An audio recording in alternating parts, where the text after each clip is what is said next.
Hi there, welcome. Welcome to Homekeepers. How are you today, my friend? Hope you'll grab a cup of tea and stay with us for the next few minutes. It's going to be a wonderful show, but I want to welcome you. I want you to feel welcome. I don't know, when I read your mail and we get your little email messages and so forth, it's just so wonderful of the many ways that the family of God can connect. And this is one way we can connect, and so glad you're with us. One of my favorite guests is back again today. Reverend Dave Williams has written this book, Hope for the Last Days, and it's kind of taken the country by storm because it's a prophecy book that you can really understand. And I'll tell you the little truth here. In the morning, I read the scripture, Old Testament, New Testament, every morning, and right now I'm in the book of Daniel. And I'm not kidding you, sometimes my eyes just glaze over with those prophecies. I'm even working out of a home and study Bible, which explains things. And still, these are visions and dreams, and they're supposed to come due probably in my lifetime.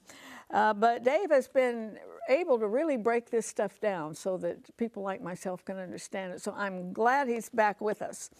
And I'm going to join Stephanie making some turkey sloppy joes, and I will say, she wasn't real enthused when we talked about the recipe, and she's the one we depend on. If she likes it, fine. If she doesn't like it, we know that. So this is going to be a great test for her.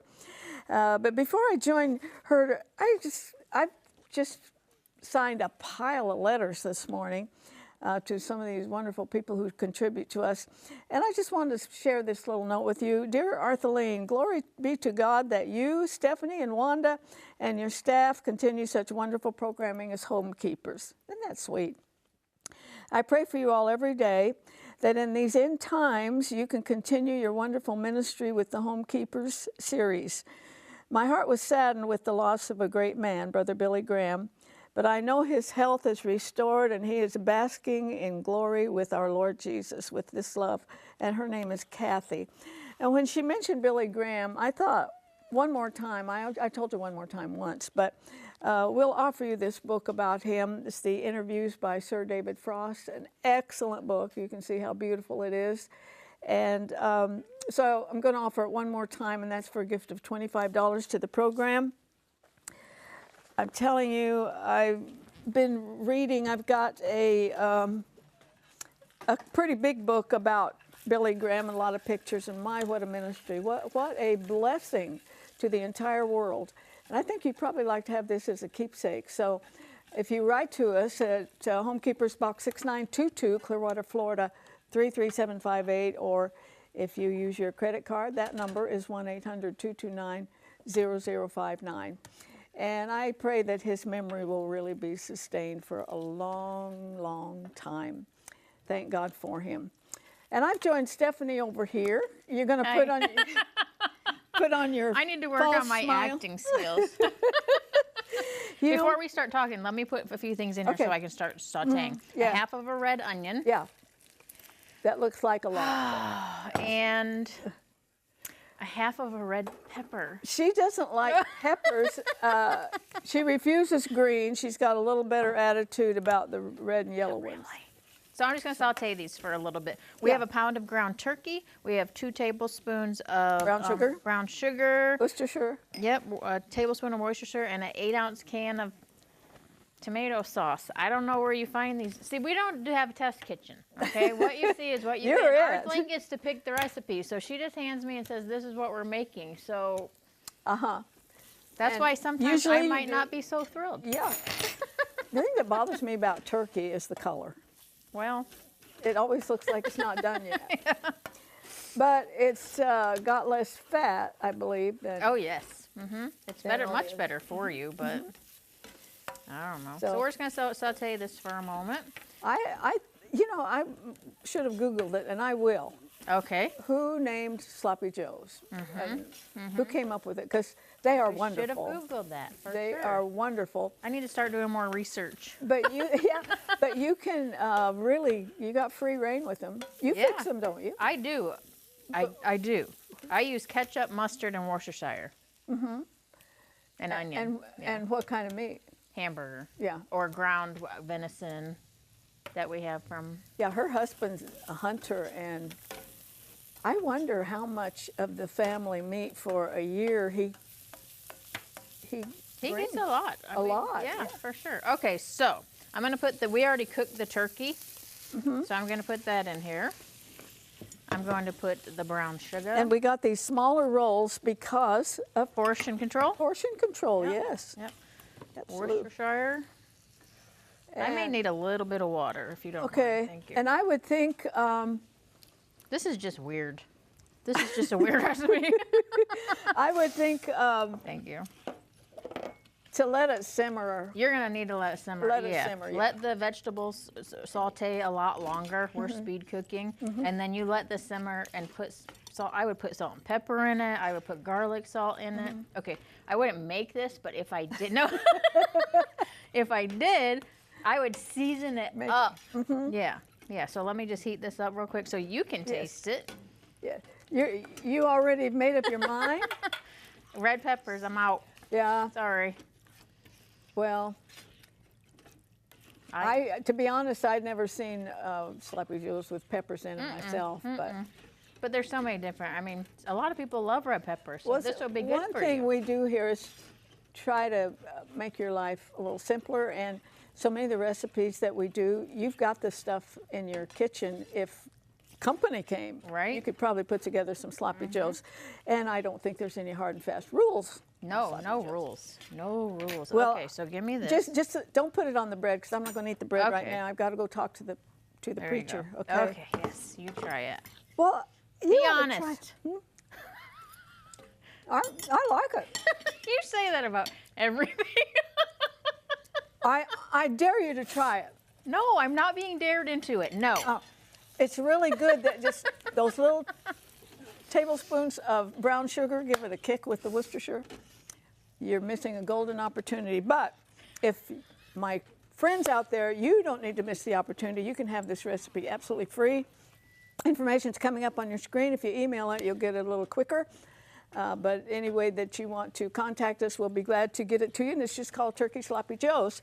And now, stay with me. I'm very glad to have a return guest, Pastor Dave Williams, and we're going to talk about his book. So stay here. If you would like a copy of today's recipe, you may receive it by contacting us through social media as listed on the screen. When requesting a copy through the mail, be sure to include a self-addressed stamped envelope. Thank you, and please know we always appreciate hearing from our viewers.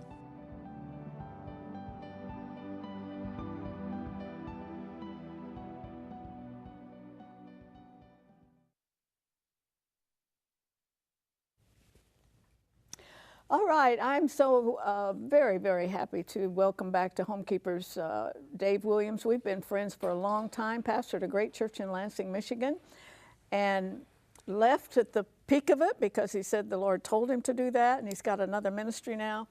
Welcome back. Thank you, Arthelene. Great to be back with you. Yeah, you know, last time you were here, we got right into the prophecy. I want to know a little bit more about what you're doing now. Well, we have what we call the Center for Pace-Setting Leadership, where we have seminars and we train pastors, young leaders, and even marketplace leaders. Well, I hope people realize the value. This man raised up a church. You said the Lord told you in the beginning you'd be there about 30 years, right? Yes. And it was very, very small when you took it. Right. And then I think it split while it was still small. Well, while it was growing, yeah, we had a few people, yeah. Call it pruning, I guess, or whatever. Pruning, yeah. It's good for a church. But when I was there, I mean, it was blowing smoke. And your church was giving how many millions to missions? $3.5 million. $3.5 million a year. In a year. Missions, yeah. Yes, and planting churches. You planted more churches. It was called Mount Hope, and you planted more Mount Hope churches in Michigan and also overseas. Yes, we planted 43 in Michigan, 1 in Indiana, 300 in Asia, 200 in Asia, 300 in Africa, using pastors that we had trained. And so when I left, there were over 100,000 members of our Mount Hope network. Whew, that is awesome. Yeah. And I wanted you to give us that information to say this to the viewers. Pastors out there, you're never too old to learn something else. And I was a minister of music for many years. And when I only had a couple of assignments really, because I stayed a long time. But I would ask the pastor when they asked me to come, will you send me to a music conference every year? We need to keep learning and growing and seeing what other people are doing. So when we talk about his ministry, for anybody in the ministry and leadership, in business even, this is your opportunity. So let's get his website up and we'll leave it up. And if you would be interested in going to any of these seminars, conferences that he has, you can contact that and you'll put them on their mailing list, right? Sure. Mm-hmm. And you know, a lot of pastors have been having me in to do prophecy seminars now. So in some of the churches around America, I'm doing prophecy seminars. Since this book has come out. Since that book has come out, yeah. Yes. As I mentioned at the top of the show, this book is really caught on because it's a prophecy book that we can understand. I mentioned at the top of the show, I'm in Daniel right now, and I said, Lord, I'm sticking with this, but boy, some of these people I don't understand. And all. Did you ever have those moments with Daniel? Oh, sure. Sure, but once you get the backbone, and Daniel really is the backbone of all prophecy. Mm-hmm. He was the most amazing prophet. And once you get the marquee events in place, then it's easy to understand the littler prophecies that come along and see how there might be a scenario leading up to the next thing.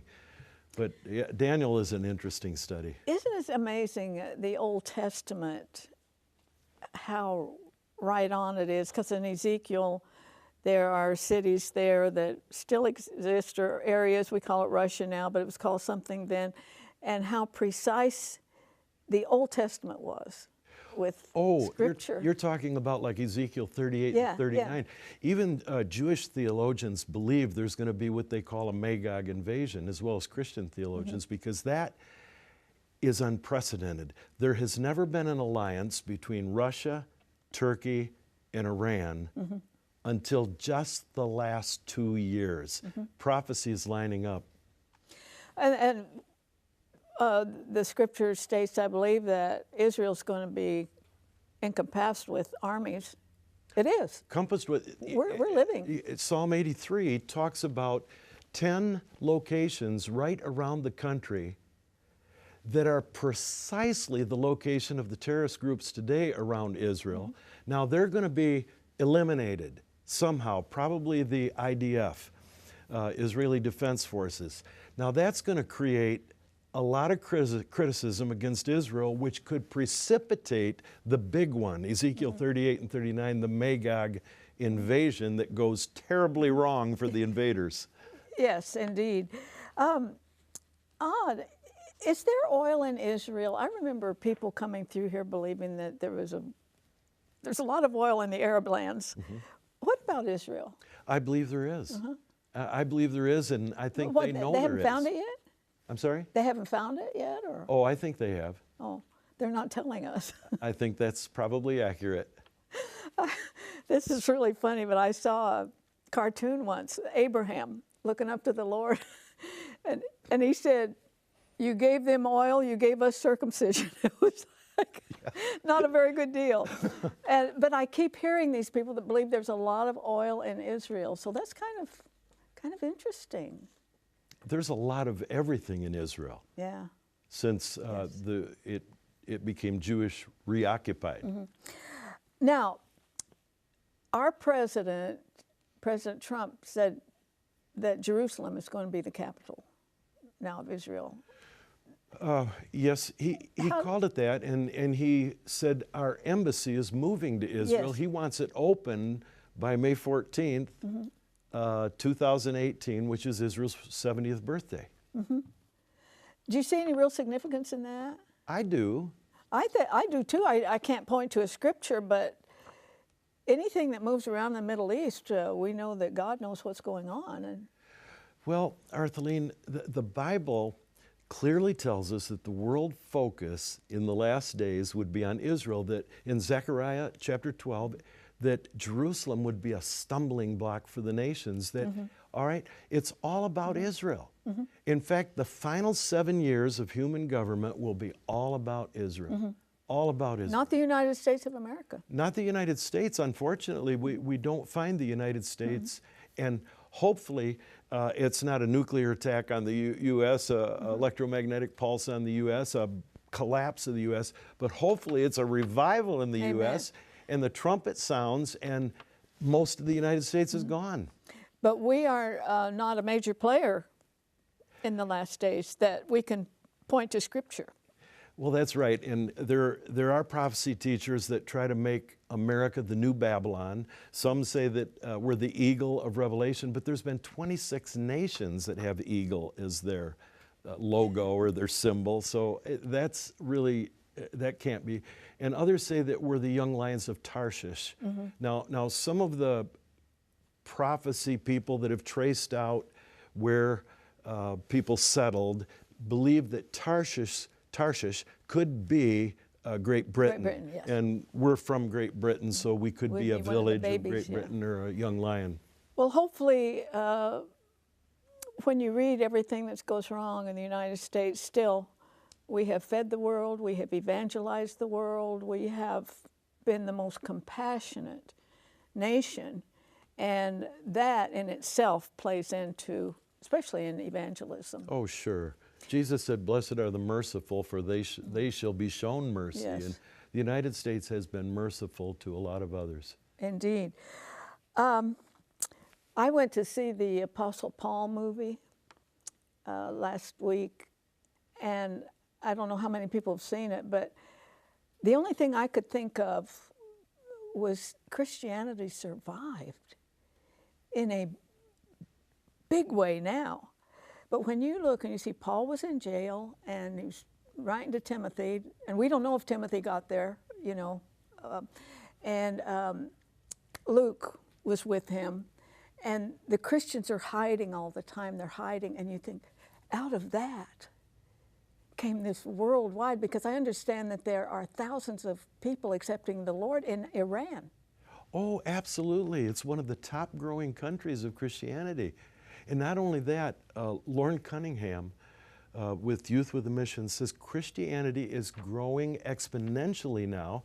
I heard one man do his research. He said there are 4 times more people now being born again than are being born. So Christianity is, yes. We could be in that final outpouring spoken of in Joel chapter 2 and Acts chapter 2. And it survived. It survived. This movie was after the resurrection, and they were hiding for their lives, and some of them were falling away from the faith. And Paul, you know, last scene, he was getting his head cut off. They didn't show the whole head being cut off, so I don't want to discourage you from going.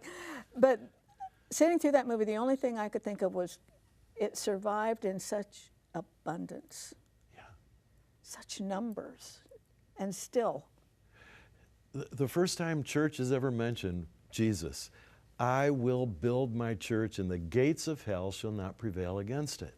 I wonder if the viewers are getting chills like I am. This is great. Because when I was a little girl, they preached about heaven a lot. We sang "When We All Get to Heaven." Oh, yeah. And now they sing songs about themselves mostly. But I remember going to bed as a little girl, I wonder if Jesus will come tonight. Sure. There was a real expectation. Well, you know, some parents are afraid to teach prophecy to their children because they're afraid it'll scare them. It shouldn't scare anybody when we really understand the whole picture of God's plan. And this book helps parents understand how to teach prophecy to children so it won't scare them. It's not meant to scare us, but prepare us.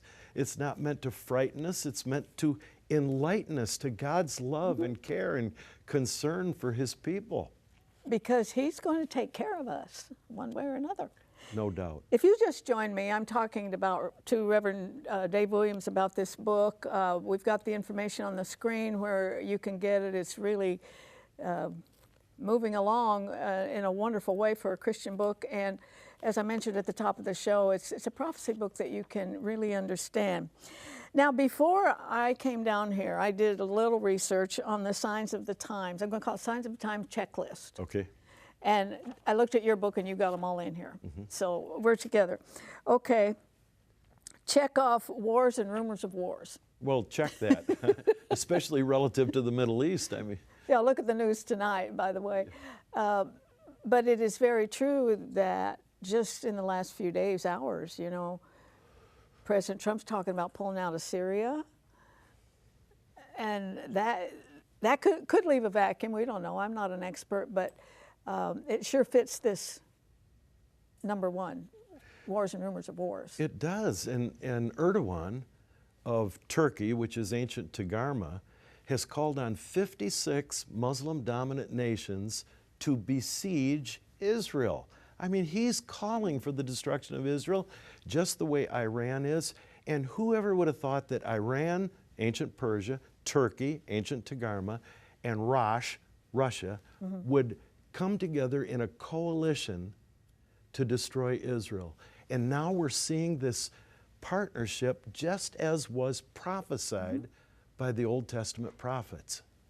Now remember, I looked up these, all these things that are going to happen in times, and I checked everything, and then I checked your book. You got them all. So, nation against nation, that's, I mean, almost in a way, we've got nation against nation with Mexico and the United States.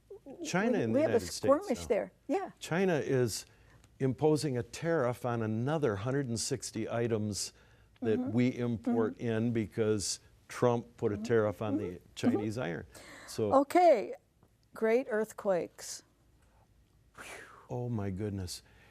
You know, somebody said, well, there are not any more earthquakes today than there were back in Jesus' day when he walked the earth. Not true.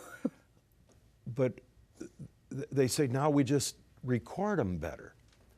Arthelene, there has been a 400% increase in earthquakes and major earthquakes. In fact, there's a web page that keeps track of earthquakes happening all over America. And now this 50-foot crevice that they found in Africa, going all the way up the side of Africa, they say that it is so bad Africa could actually split apart. And on top of that, we've always heard rumors about the Yellowstone volcano, the earthquake activity under Yellowstone. Now I've read a report, in fact CNN reported it, that a scientist, he's encouraging people to do drills in case it blows. And that would cover half the United States with ash. And in recent years and months, I've heard of possible earthquakes here, and even Florida was in that list. My sister lives on the San Andreas Fault in California, and she never thinks about it, but I have heard that could break off. That whole shelf, California, out into the Pacific, it could break off. Well, a few years ago, the Homeland Security was saying that if the plates shift up by Oregon, which it looks like they're beginning to shift, he said everything west of I-5 will be toast. So that one's right. Well, when Jesus said earthquakes. But something we have to interject here, Arthelene, is this. In the midst of all this, Jesus said, see that ye be not troubled. Right. He said, see, God is going to watch over his people. Those who have committed their lives to Jesus, God's Son, he is going to watch over them. Yes, and when we see these things and we read them in the newspaper, we see them on television, those of us who know the Lord and know the Bible, we can just kind of sit back and say, he's coming. He's coming. He's coming. And that's why I wrote this book, to give believers hope, to help pastors be able to teach it simply, clearly, understandably, in a chronology. And in the book, I give a chronology, 36 chronological things that will prophetically happen as we approach the second coming of Christ. And I even take it on after the second coming, the millennium, new heaven and new earth. Yeah, because he's doing this because he loves us. Oh, he loves us incredibly. incredibly. We can know. Listen, we've got just a couple minutes. Will you stay around, because I got a lot more in my checklist? Sure. And we'll make a 2-day program out of this. So, because we can't, famine, in the world today, we have famine in so many places, and that's part of the prediction of the end times. You're right. We've got nations that are starving.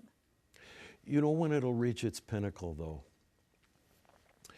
These things that Jesus spoke about will reach their pinnacle in the final 7 years of human government. Mm-hmm. After the church, it's going to get worse, in other words. It's going to get worse. I mean, you read, in my book, I explain how to understand the book of Revelation easy. Mm-hmm. And in the book of Revelation, chapter 6 through 18, tells about everything Jesus spoke of in Matthew 24. So famine, we will be hated, he said. A lot of Christians are hated. Now, in America, we get upset if they change the Starbucks cup and think we're persecuted, you know. But you're going to look worldwide. Christians are being burned in cages. They're being shot. They're having their heads cut off in a volume that the world's never known before. Well, it's going to get worse before it gets better. Mm-hmm. And even here in the United States, I read an article that scientists now say those who believe the Bible have brain damage. And they showed scientifically how Christian brains are different than normal brains. Well, yeah. Yeah, I think so. We get our minds cleaned up, our brains cleaned up. Yeah, for sure. Okay, we are just about out of time, but he's going to be here on the next program, so just don't miss it. I'll go over the checklist we've got so far: wars, rumors of wars, nation against nation, earthquakes, famine. We will be hated, and I think we've already talked about number 6 here: Jerusalem surrounded by armies. Yeah. That's in the news every single day. So, my friend, if you do not know the Lord, today is the day of salvation. Let me suggest that as we go off the air, that you kneel down and you ask him to come into your heart. Maybe you did that when you were a child and you heard about some of these things, but now they're very real. You see them on television every night. So how is your heart with the Lord? That's what is absolutely important.